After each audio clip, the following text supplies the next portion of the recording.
மாறன் சீரியல்ல இப்போ ஒரு அட்டகாசமான அருமையான ப்ரோமோ வந்திருக்குன்னே சொல்லலாம். மாறன் சொல் பேச்ச வந்து தட்டாம, அப்படியே வந்து எல்லாத்துக்கும் வந்து சரி, சரின்னு சொல்றாங்க. அது மட்டும் இல்லாம சொல்ற விஷயத்த எல்லாத்தையும் வந்து செஞ்சு குடுக்குறாங்க. நம்ம வீரா வேற லெவல்ல மாஸா இருந்துச்சு. மிஸ் பண்ணாம ஃபுல்லோடையும் கேளுங்க. விசி வந்து சுத்தமா மாட்டேது. பார்க்கலாம் லைக் பண்ணிட்டு பார்த்தீங்கன்னா, கொஞ்சம் பேச வந்து முட்டிட்டா இருக்கும்.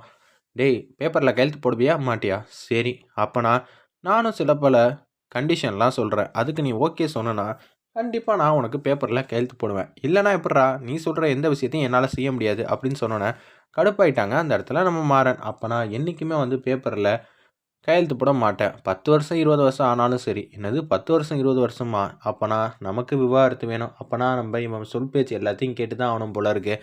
சரி அப்படின்னு சொன்னோனே, "சரி ரெடி ஆயிட்டு வா. நம்ப இப்ப வெளியில வந்து போறோம்" அப்படின்னு சொல்லிடுறாங்க. "எங்க போறோம்?" "நீ தான் சொல்ற விஷயத்தெல்லாம் சரின்ட்டல்ல. அப்புறம் என்ன? நான் ஒண்ணும் உன் இஷ்டம் இல்லாம எங்கேயும் கூட்டிட்டுலாம் போமாட்டேன்ம்மா. பேப்பர்ல கையெழுத்து வேணும்ல?"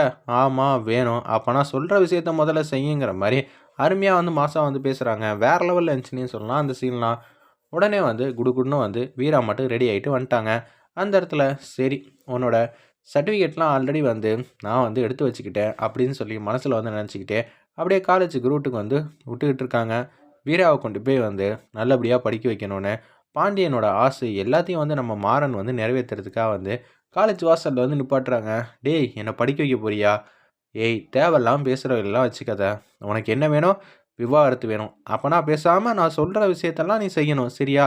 பவ்யமா நீ மாட்டுக்கும் பக்கத்துல வந்து உட்காருவியாம். நான் பேசுற எல்லா வசனத்துக்கும் ஆமாம் சாமின்னு சொல்லுவியாம். சரியா? அப்படின்னு சொன்னோனே, சரி வேற வழி இல்ல அப்படின்னு சொல்லிட்டு வீராவும் குடுகுடுன்னு போறாங்க. பிரின்சிபல் ரூம் வாசல்ல வந்து நிக்கிறாங்க. அடுத்தது மாறனையும் வீராவையும் தான் கூப்பிடுறாங்க. அப்படியே 2 பேரும் வந்து சேர்ல வந்து உட்கார்றாங்க. "தம்பி, இவங்க நம்ம காலேஜ்ல முன்னாடி படிச்சவங்க தான். ஆமா, ஏதோ பணம் கஷ்டம் அதனால படிக்க முடியாம போயிடுச்சு. ஆனா, நான் அப்படியெல்லாம் விட்டுற முடியுமா? வீராவோட ஆசையெல்லாம் வந்து என்ன இருக்கோ, அது எல்லாத்தையும் வந்து படிக்க வைக்கிறது தான் என்னோட ஆசை." அப்படின்னு சொன்னோனே வந்து, "தம்பி, நீங்க வீராவுக்கு கிடைச்சது மிகப்பெரிய பாக்கியம்." அப்படின்னு சொல்லும்போது, "சொல்லுங்க சார். என்ன பத்தி பெருமையா நானே சொல்ல முடியுமா? உங்கள மாரி ஆளுங்க வந்து சொன்னா தான் என் பொண்டாட்டிக்கு வந்து நல்லாவே உரைக்கும்." அப்படின்னு சொல்லி அந்த இடத்துல சொல்லும்போது, "வீரா, நீ ரொம்பவே லக்கிம்மா. நானும் உன்ன போல வந்து ஒரு மாப்பிள்ளைய தான் வந்து தேடிக்கிட்டு இருக்கேன்." அப்படின்னு சொல்றாங்க. "உனக்கு கிடைச்ச மாரி." ஏன்னா என் பொண்ணுக்கும் நல்ல விதமா வந்து கல்யாணம் வந்து பண்ணணுங்கிற மாரி அந்த இடத்துல வந்து சொல்லிட்டு இருக்காங்க. "கண்டிப்பா நடக்கும் சார்." அப்படின்னு சொல்லிட்டு அப்படியே வந்து ஃபைல்லலாம் வந்து கையெழுத்து போட்டுறாங்க. நம்ம வீரா, "டேய் என்னடா ஓவர் பில்டப்பா குடுத்துக்கிட்டு இருக்க. அதுவும் உன்ன போல ஒரு மாப்பிள்ளை வேணும்னு அவர் வந்து சொல்றாரு. நல்லவனா இருந்தா வீரா, எல்லாரும் வந்து விரும்ப தான் செய்வாங்க. எல்லாரும் உன்ன போல இருப்பாங்களா என்ன?" அப்படின்னு சொன்னோனே, "சரி நல்லபடியா படிச்சிரு. அது மட்டும் இல்லாம அடுத்தடுத்த படிப்பெல்லாம் இருக்கு." "என்னது?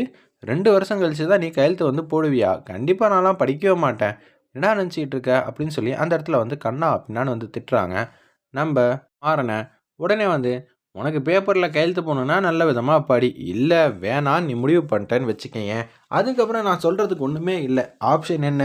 படிச்சு என்கிட்ட வந்து கையெழுத்து வந்து வாங்குறியா? இல்ல படிக்காம நீ வந்து என் கூடயே என்னைக்குமே இருக்கியா? எந்த ஆப்ஷன் வேணாலும் நீ எடுத்துக்க." அப்படின்னு அந்த இடத்துல வந்து சொல்லிடுறாங்க.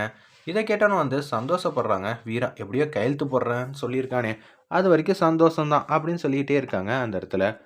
நம்ப வீரா, "இவன் பேச்செல்லாம் கேட்டுட்டே போனா, எங்க கொண்டு போய் நிப்பாட்ட போறான்னு தெரியலையே!" அப்படின்னு சொல்லும்போது, பிருந்தா காலேஜ்ல தான் வந்து சேர்த்துருக்காங்க போல இருக்கு. பிருந்தாவும் வராங்க. "அக்காவ நல்ல விதமா பார்த்துக்க. நான் உன்ன நம்பி தான் விட்டுட்டு போறேன்." அப்படின்னு சொன்னோனே, "ஓகே மாமா, நான் பார்த்துக்கிறேன்." அப்படின்னு சொல்லிட்டு, மாறன் மாட்டுக்கு அங்கேருந்து குடுகுடுன்னு போயிட்டுருக்காங்க. ஒரு பக்கம் வந்து, "அக்கா, அண்ணனோட குணம், அதிசயம் எல்லாமே வந்து நம்ம மாறன் மாமாகிட்டயும் இருக்கு. நான் ஃபீல் பண்ணி உணர்றேன். உனக்கு உணர முடியும். ஏன்னா, நீயும் அண்ணனும் தான் ரொம்பவே வந்து ஒத்துமையா, ஆட்டோ கூட உனக்கு தான் அண்ணன் வந்து ஓட்டிக் குடுத்தாப்புல. மாறனோட மனசு, அண்ணனோட மனசும் வித்தியாசம் கிடையாது. மாறன் மாமா தப்பு பண்ணிட்டாங்கன்னு நெனைக்கிறேன்." அப்படியெல்லாம் இல்லங்கிற மாரி சொல்ல வராங்க. இருப்பினும் வந்து மாறனுக்கு செஞ்சு குடுத்த சத்தியத்தால, உனக்கே கூடிய சீக்கிரம் தெரியப்போது. நீ இப்ப மாறன் கிட்ட வந்து விலகி விலகி போயிட்டுருக்க. ஆனா, மாறன் கிட்ட நம்ம இத்தன நாளா வந்து தப்பா நடந்துக்கிட்டோம்னு சொல்லி ஃபீல் பண்ண தான் போற. அந்த காலம் வரதான் போகுதுன்னு சூப்பரா வந்து சொல்லிட்டு இருக்காங்க. நம்ம பிருந்தா. வெயிட் பண்ணி பார்ப்போம். வீராவோட மனசு எப்ப மாறுதுன்னு பார்க்கலாம்.